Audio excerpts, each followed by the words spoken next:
How come every single fantasy series that I read has to follow humans? Why is that? In a world filled with monsters, magic, mythical creatures, swords, kingdoms, and more importantly, other races, how come we only follow the humans, the basic ones? Well, it seems like some authors had the same thoughts. I love fantasy. It's by far my favorite genre, and they're just something that I adore about it. The magic systems are so cool, fantasy monsters are always amazing, I have a borderline obsession with cool swords. There's just so much to love in a fantasy world, but there's always been one thing that's bothered me, and that is this. And this, that one too, this one as well. Humans. They're all humans. Look, I get it. We're all humans too. So following a human is relatable. Also, humans being a basic creature makes everything else seem more fantastical. But being a human, as far as you know, means that I know firsthand that humans are boring as hell. They're the vanilla wafer of the fantasy world. Granted, I know that in many situations, humans are kind of all we got.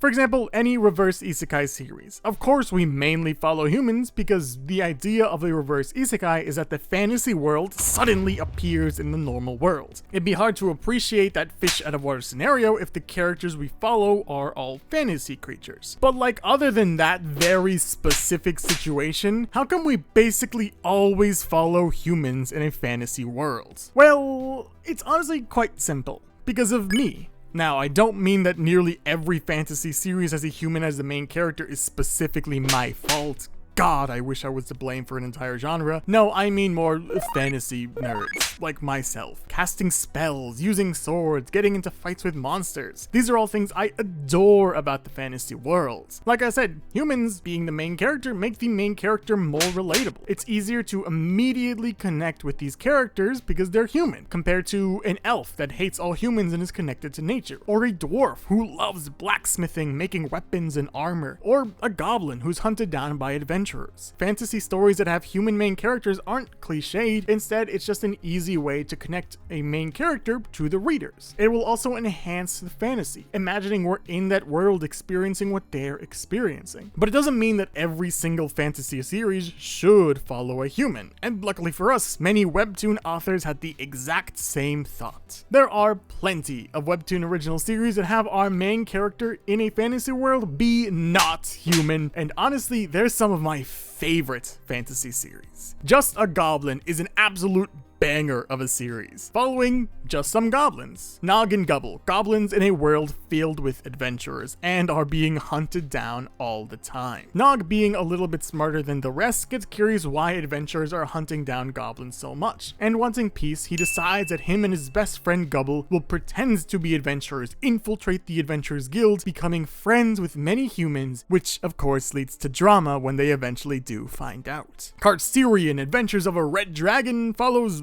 pretty obviously, the Red Dragon Karsearin, also known as Erin, which is way easier to say. Erin is a 316-year-old mighty red dragon, which in the grand scheme of things is actually really young for a dragon. He's basically a runaway kid, wanting to see the world, to be a knight, to go on adventures, eventually being able to disguise himself as a human, getting close to many of these humans and adventurers wanting said adventure. And he sure is getting said adventure. There's also I Was the Final Boss, which took that reverse isekais can only be humans rule that I mentioned a little bit before and threw it in my face and laughed maniacally. We follow a world that got reverse isekai, yeah, but more interestingly, not hunters getting used to the world or an F ranker who wants to become an S ranker, but like the title suggests, we follow the final boss of a wildly dangerous dungeon, Baphomet. Getting bored of his life, fighting weak human after weak human, but he's trapped in his own boss room, yearning for the human world, yearning for freedom. And then he dies! Well, kind of.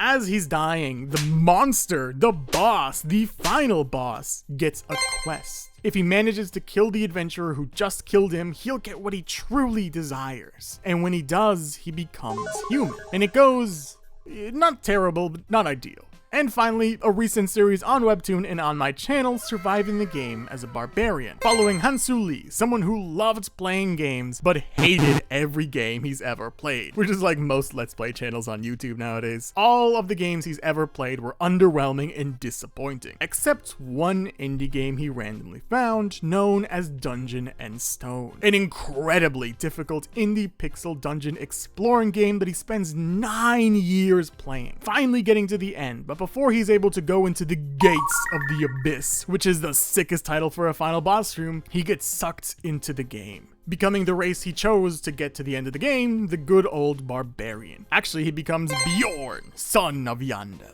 All of these series follow not humans. Goblins, dragons, demons, barbarians. Barbarians are actually known as a race, not a class in this series. All of these series have our main characters be not human. But what changes with that? In a normal fantasy world, we follow humans because not only is it a relatable connection with these characters, but also because humans are basic, boring, the base. Therefore, everything around them, no matter what it is, always seems all the more fantastical. But interestingly enough, while reading this, I realized that making the fantasy creatures be the main characters makes the fantasy world feel more special?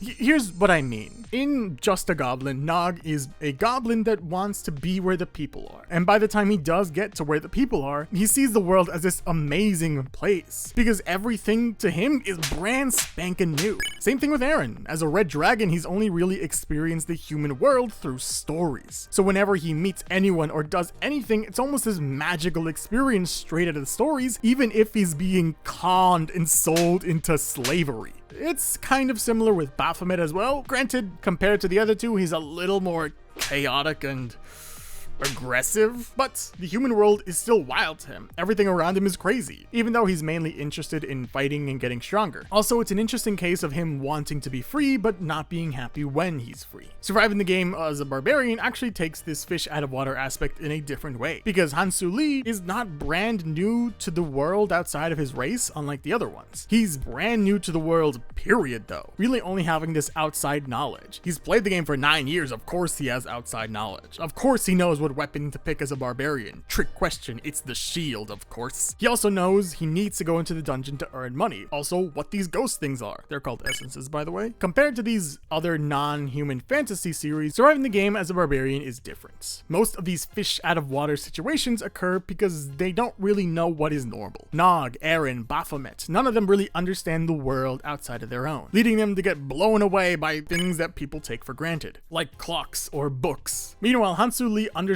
the world but isn't used to being in it, creating a really interesting book smart but not street smart dynamic. Being smart and understanding mechanically how things work, leading to some really cool moments of action and suspense and building and all that fun stuff, but also still being wildly confused on the world itself, the lore, the other people, how certain things work. And speaking of other people, this actually leads to one of the biggest difference these series have compared to normal fantasy series, and that is the enemies. When you think of a fantasy world, what are some of the enemies that you think our heroes will go up against? Goblins, demons, dragons? Did I purposely choose the 3 creatures that actually appear as main characters? Who's to say? But I think the point still stands. Goblins are the first monsters you fight in any fantasy game. Demons are usually these super intimidating boss fights, and same thing with dragons. In these non-human fantasy series, it's actually the humans that are the villains. In all of them, including Surviving the Game as a Barbarian. Humans are the biggest threat, and it's weirdly great, because we get to see the exact opposite of my problem. We know that there are other races in this world. There's elves, there's dwarves, there's beast people, there's question mark, question mark, question mark.